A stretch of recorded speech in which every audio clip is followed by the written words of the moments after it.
the video game. Initial reaction, the first thing that impressed me about this was the fact that everything, every minute detail is covered. You know, look at the shadows, look at the detail in the shadows, the gun looks really cool. And then this map. You talked earlier about, to me personally, about this map. Just explain what we talked about. Yeah, well, you know, it's really important for us to not only create this really believable, rich world, but it's also critically important that we keep the player in it.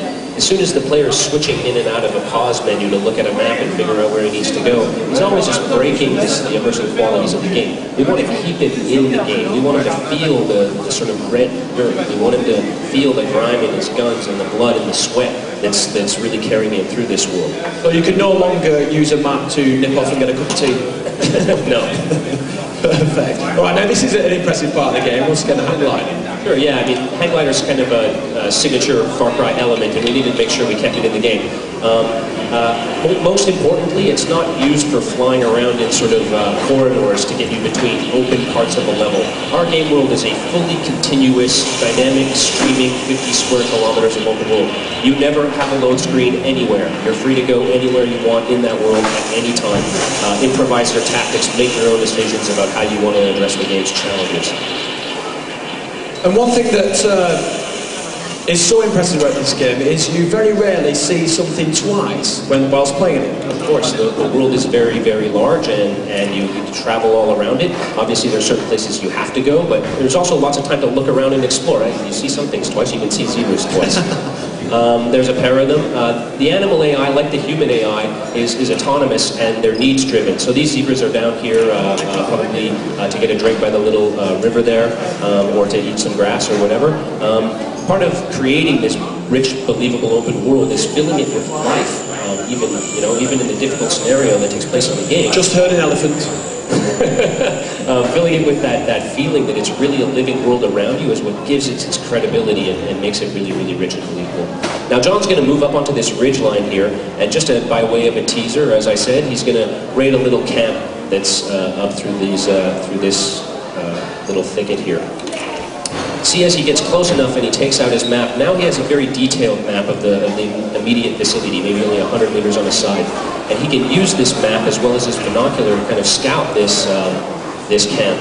And when he spots something like a vehicle, he can press a button which will add information about the vehicles in the camp to his map so that he can begin to formulate a plan about how he might like to handle the problem that's been put in front of him. So the more you discover, the more you look through the binocular, the more you find, the more detailed your map gets and makes it easier to play. Absolutely. I mean, the idea is to give the player the very strong feeling of making rich facts about how he's going to conduct a raid. Like here, he's seen that guard patrolling past. There's a pile of ammunition that's in storage there. He's going to be able to take that, use his binocular to mark that on his map, and then he'll, again, have more information about the location, and he'll be able to make more of a plan about how best to approach the problem of getting through this camp.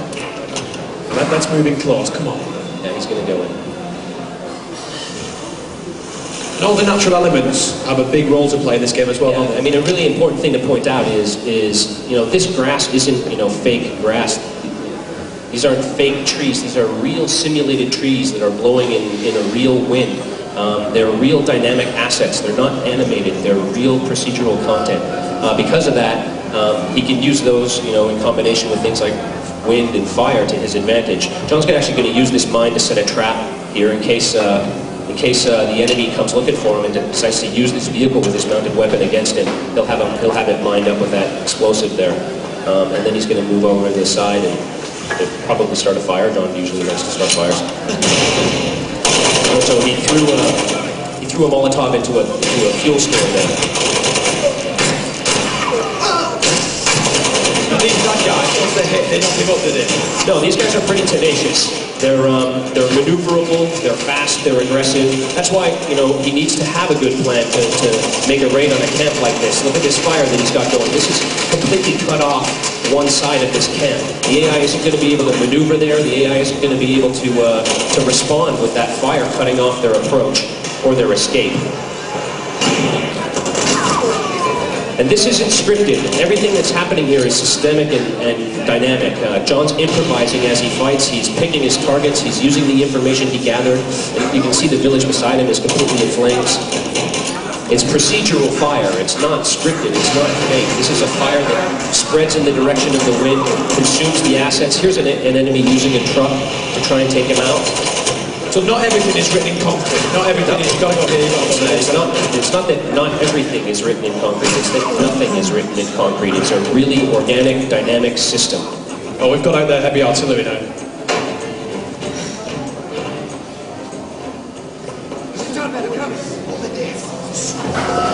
John's just going to make his way to the other side of the camp now that he took out that vehicle and maybe find another vehicle that he had marked on the map. Use that to make a hasty escape. Like I said, it's a teaser. We have a full 20-minute demo in theater showing off completely different locations, completely different gameplay that you're all welcome to come and see tomorrow. And in addition to that, we have a full hands-on demo on Xbox, PX3, and PC. And you will get to see that, in fact, all the console versions are running exactly the same game as you're seeing on PC here right now. Great stuff. Think you'll agree.